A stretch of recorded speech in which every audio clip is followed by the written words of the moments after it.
Hi everyone, hope you're doing well from wherever you're watching this channel, depending on your time zone.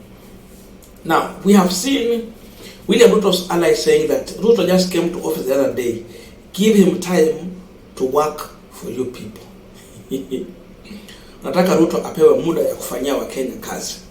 And people are asking, how much time is enough for Ruto to start working for people? How much time is enough for Ruto to start working for the people? Because it's close to a year, but there is no tangible item you can see to say that indeed Ruto has done this. And one man, Chege Majuis, has a message for people who still believe that Ruto needs to be given time so that he can start working for the people, the way his allies are saying. According to Chege Majuis, if you are believing or saying that you want to wait for William Ruto to work for you, then you are a big fool. And he's justifying his statement.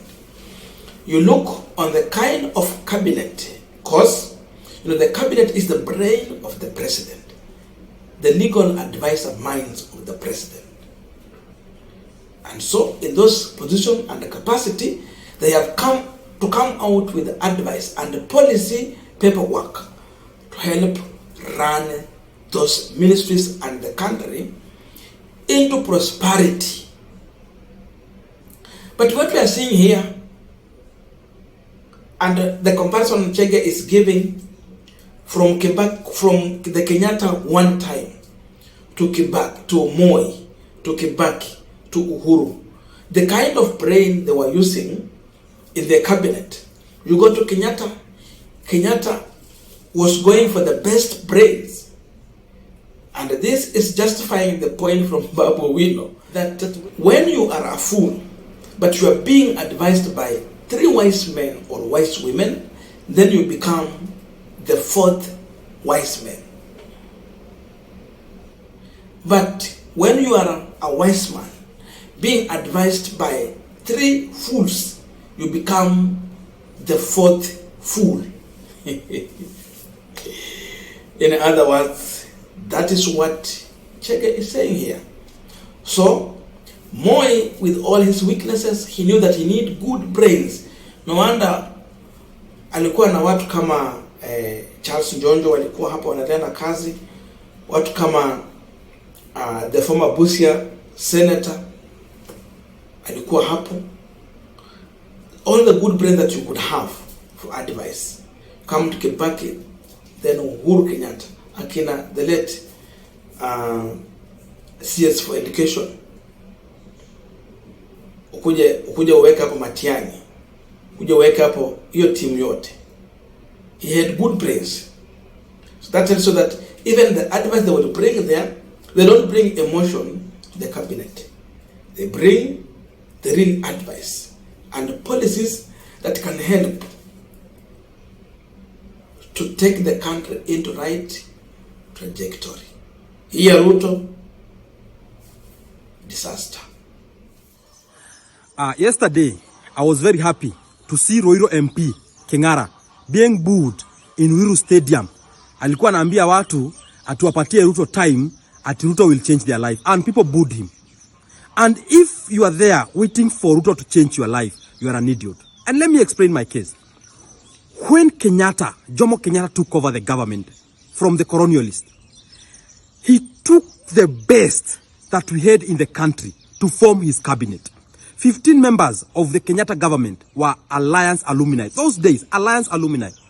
2 were from Mangu, 2 were from Maseno, and the others had came outside the country. Kenyans who had gone outside the country for their studies. He took them in the cabinet so that when they speak, when they deliberate, they come with something that can take our country forward. That is the reason those days when other African countries were going down, maybe Kenya did not go down.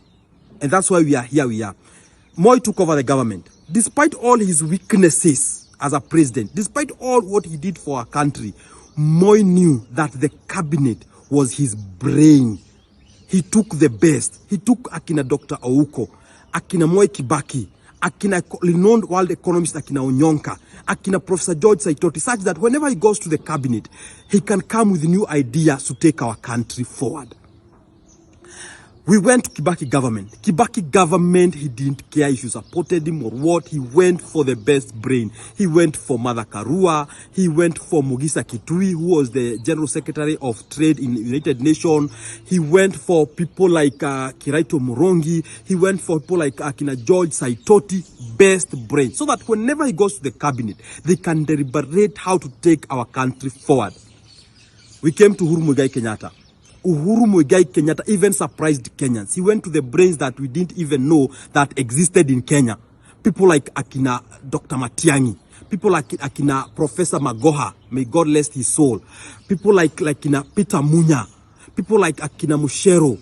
People like Amina Juma. Such that whenever he went to the cabinet, they could deliberate how to change our nation. That is the room that a country discussed. The next step of a nation is discussed. Ideas are discussed. How to spend our taxes are discussed. The next project is discussed. The cabinet. We came to Ruto. Mama yo. Ruto went for thugs. Name one cabinet secretary in Ruto government, apart from Professor Kindiki, who is not a thug in his own capacity. If it's academic qualification, others you don't even know if they went for high school. They have a diploma in what? People like Akin Aisha Juma, you can't tell even if he was in primary, he was in high school, what? People like Kina Moses Kuria, he's so obsessed with foreskins and penises. Who else is in that cabinet, if I can remember? You can't even know, because they don't inspire anything. Where is it? Tupu. Then you are there thinking that they can discuss anything in that cabinet that can change this nation. You are a fool.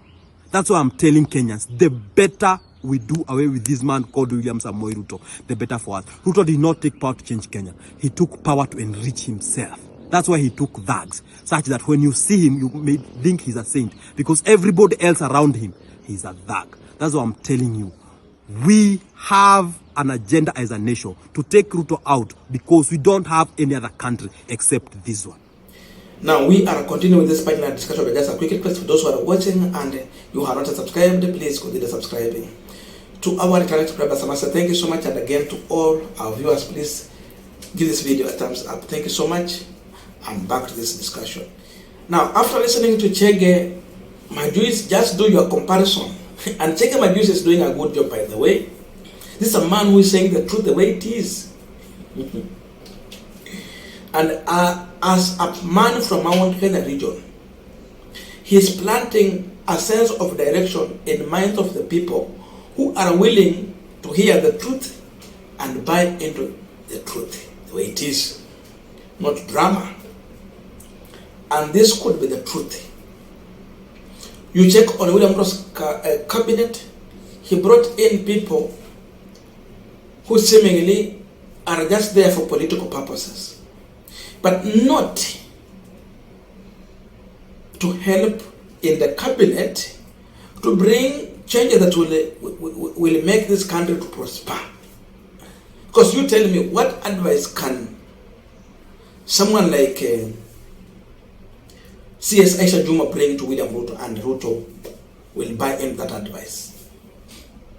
Just like I had someone saying that Ruto, by fact that he went to choose Gachagua as his deputy, he wanted to immune himself. And this could be true. Because even sometimes when you hear people saying that, tulisikia gari Ruto lipata ajali si angekufa, ile swali inafaa ujiulize, if Ruto is not there, who will be your president?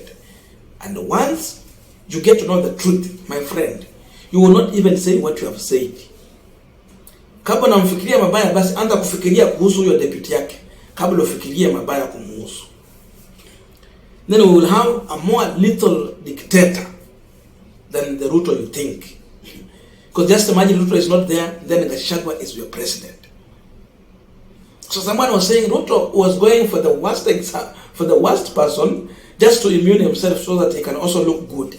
Because now you put Gachagua here and Ruto, you compare the two and will say, oh, Ruto is good. In a comparison of the two, in as much we know Ruto is not the best and is not good. So Ruto was immuning himself. Now, going for this kind of brains, according to Machege, Kithure Kindiki is the only good person there. It means Ruto was looking for a situation whereby now he's going to be the only brain there. The rest ni watu wa kuambia watu fanya hii na ile. So you want to be the only person who is giving direction to these people. The other individual who can help here, and I know Ruto will not buy into advice, hawezi sikiza pale, ni Musalia Mudavadi. Mudavadi has been there, a minister since his youthful age. Akiwa tu na 28 years, he was a minister. And he has served through kwa hiyo serikali zote as a minister. With rich experience, a man who can help. Because at one point, we had a problem like what we have now, economy, and the shilling was losing value.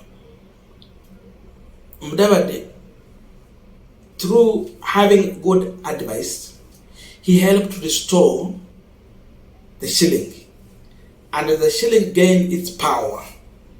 And that's why even Tanzania and Uganda walikuwa wanatumia a shilling in business. Sasa wanaogopa kutumia shilingi ya Kenya. Sasa kwa biashara wanaogopa, wanasema tufanye biashara kwa dola.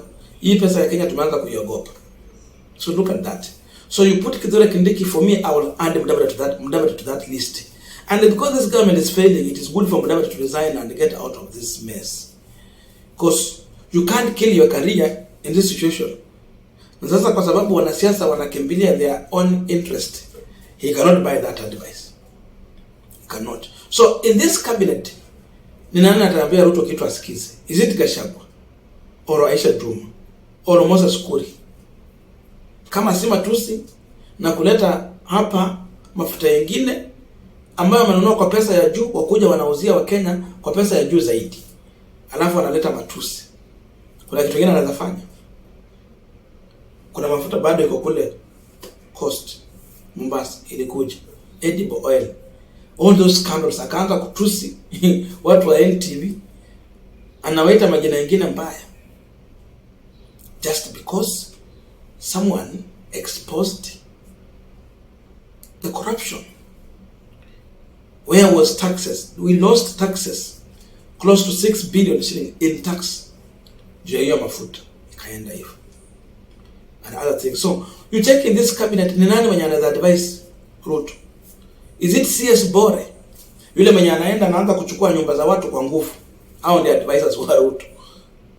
Niambie, where is the brain here? Unkuwa na mtu kama Matiang'i mwenye anaweza sikiza. Jua Matiang'i is someone who will listen to the ground properly, and if he has advisors, he take good use of those advisors, that when he come back to the cabinet, he's coming with a solid advice to offer to the president and convince him. But who can do that? Who can do that? CS for education, George Magoha, a man who will be on ground. You just try to compare. Watu walikuwa nasema Magoha saa zingine sababu CBC watu hawakupenda. It was this, okay, alikuja kuendeleza kama brainchild yake, bila alikuwa anapeleka. Sasa wewe chukua huyu Machogu na Magoha, uniambie unaweza linganisha nini hapo? Chukua Machogu na Magoha, you can't compare. Hapo ndio tuko. Haya, hata leo Kithure Kindiki anajaribu, lakini unajua Kithure Kindiki ile kazi anafanya sio kwa kupenda kwake, sababu atakuja aseme maandamano ni sawa ikue, lakini watu wasiharibu mali, alafu anarudi anasema pana, hakuna maandamano, ameambiwa. But for him, hata yeye kama anataka ku protect his career and image, inafuata wewe kwa hii serikali. Sababu mimi najua vitu nyingi akubaliani nazo, lakini anakuwa forced, sema hii, fanya hii na ile. Hata linganisha huyo na Matiang'i. Nani akona solid nini? Who can come out with a solid plan na ifanyike kwa ground seriously? Sasa hizo tumeambiwa sababu wameanza kurudi huko, wanahangaisha watu. How is Kithure Kindiki working on that apart from maandamano thing? Bandi tunaenda wanatoa mgonjwa kwa hospitali. Hiyo mambo ilifanyika wakati wa Matiang'i. It cannot happen. So you check in his cabinet, una shida kubwa. There's no brain that can help there. Uhuru alikuwa balance pale, kulikuwa na wale watu tunaita technocrats. Aliweka pale kabisa kwa sababu ya kazi. But Ruto, instead of going for technocrats, ameendea politicians even without minding ni wapi wanaweza msaidia kwa hii serikali. Yule jamaa ameweka kwa treasury alikuwa na scandal. Yes, alikuwa ndio governor wa nini? Central Bank. Mambo ilifanyika kule. Mambo mengine tu. Scandals. Sasa kuna mali za serikali ziliuzwa, parcels zilikuwa zinapeanwa tu kama kwa hasara wakitengeneza pesa huko. A lot of questions. So with all this, Chege Majuis is saying the truth. This team cannot help Ruto, but Ruto can be the only person giving orders to them. I want this, I want that, I want this. So it was just for political. If you think he will deliver, there's nothing. This team cannot come with a solid paperwork to give to Ruto and convince him to take that direction. He cannot. They are here just to be given instruction from Ruto. So, Minister Manyako hii Kenya ni Ruto, na President ni Ruto, na advisor pia ni Ruto. One individual. Na hivyo ndio hii kazi anataka ifanye. With all this, Ruto will deliver nothing. Kama bado wewe unangojea Ruto deliver, forget. Ni vile tu Machega amesema ya kwamba then you are a big fool.